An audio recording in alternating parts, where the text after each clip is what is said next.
જામનગરમાં જુલાઈ માસ દરમિયાન ગુનાખોરીનો ગ્રાફ ચિંતાજનક રીતે ઉંચકાયો છે.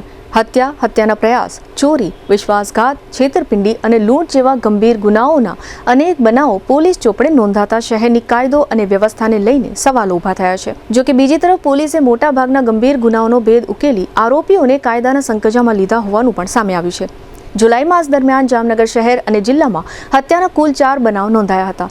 પ્રથમ બનાવ 3 જુલાઈના રોજ ખેતીવાડી વિસ્તારની ઇન્દિરા કોલોનીમાં બન્યો હતો, જ્યાં કરણ વાઘેલા પર 2 શખ્સોએ જીવલેણ હુમલો કરી તેની હત્યા કરી હતી. ત્યારબાદ 17 જુલાઈના રોજ ગોકુલનગર વિસ્તારમાં ગાળો બોલવાના મુદ્દે થયેલી લોહિયાળ અથડામણમાં એક યુવાનની કરપેણ હત્યા કરવામાં આવી હતી. 24 જુલાઈના રોજ શહેરના મહાપ્રભુજીની બેઠક નજીક રાજમોતી સોસાયટીમાં ગૃહ કલહે લોહિયાળ સ્વરૂપ ધારણ કર્યું હતું. લગ્નના માત્ર 5 મહિનામાં જ પતિએ પત્નીના ગળા અને માથાના ભાગે દાતરડાના ઘા ઝીંકી તેની હત્યા કરી દેતા સમગ્ર વિસ્તારમાં હાહાકાર મચી ગયો હતો. જુલાઈ મહિનાની સૌથી વધુ ચર્ચાસ્પદ ઘટના 2 વર્ષ જૂના બ્લાઇન્ડ મર્ડર કેસનો ભેદ ઉકેલાવાની રહી હતી. પોલીસ તપાસમાં ખુલાસો થયો કે મૃતકની પત્નીએ પોતાના પ્રેમી અને અન્ય એક સાગરીત સાથે મળી પૂર્વયોજિત રીતે હત્યા કરી મૃતદેહને દાટી દીધો હતો. પોલીસે માનવ કંકાલના અવશેષો કબજે કરી પોસ્ટમોર્ટમ અને FSL તપાસ માટે મોકલ્યા છે. આ કેસમાં મૃતકની પત્ની, તેનો પ્રેમી અને એક સાથીદાર સામે ગુનો નોંધી ત્રણેયની ધરપકડ કરવામાં આવી છે. આમ જુલાઈ દરમિયાન નોંધાયેલા 4 હત્યાના કેસોમાં પોલીસે આરોપીઓને ઝડપી કાયદાના સકંજામાં લઈ કેસનો ભેદ ઉકેલી લીધો છે. હત્યાના પ્રયાસના પણ 4 બનાવો નોંધાયા હતા. ધરારનગર, ટીટોડી વાડી સિલ્વર સોસાયટી, મુંગણી ગામ અને જામવાડી વિસ્તારમાં જીવલેણ હુમલાની અલગ અલગ ઘટનાઓ પોલીસ ચોપડે નોંધાઈ હતી. ચોરીના બનાવોની વાત કરીએ તો જુલાઈ માસ દરમિયાન કુલ 13 ચોરીના બનાવો સામે આવ્યા હતા. શહેરના માધવબાગ એક વિસ્તારમાં આવેલા માધેશ્વર મહાદેવ મંદિરમાં દાનપેટી તોડી રોકડની ચોરી કરવામાં આવી હતી. મહાવીરનગર વિસ્તારમાં JMCના મહિલા સફાઈ કર્મચારીના મકાનમાંથી રૂપિયા 2.77 લાખના દાગીનાની ચોરી થઈ હતી.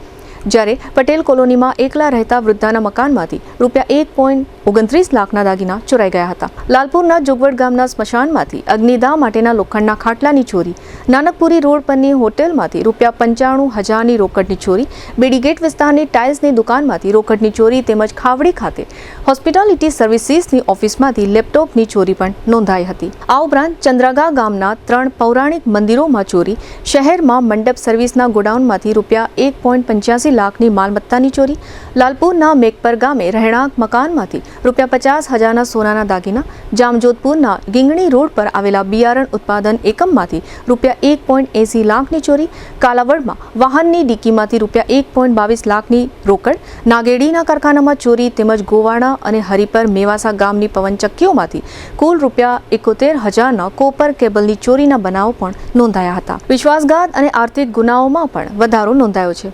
જુલાઈ દરમિયાન વિશ્વાસઘાતના કુલ 7 કેસ નોંધાયા હતા. ગણેશ ફળીના વેપારી પાસેથી તેમની દીકરીના આશરે રૂપિયા 5 લાખના દાગીના સાચવવાના બહાને લઈ પરત ન આપવાનો કેસ, વિધવા સહાય અપાવવાના બહાને એક મહિલાએ DTH ટેકનિશિયન પાસેથી રૂપિયા 17.13 લાખ પડાવી લીધાનો કેસ, જામ ધર્માદા ટ્રસ્ટમાં પગાર બિલમાં ગોટાળા કરી રૂપિયા 18.30 લાખના વિશ્વાસઘાતનો કેસ તેમજ નવરાત્રિના આયોજક સામે નોંધાયેલી 4 અલગ અલગ ફરિયાદો સહિત કુલ 7 વિશ્વાસઘાતના ગુનાઓ નોંધાયા હતા. છેતરપિંડીના ગુનામાં બ્રાસ પાર્ટ્સના વેપારી સાથે રૂપિયા 4.44 કરોડની છેતરપિંડીની એક ફરિયાદ નોંધાઈ હતી.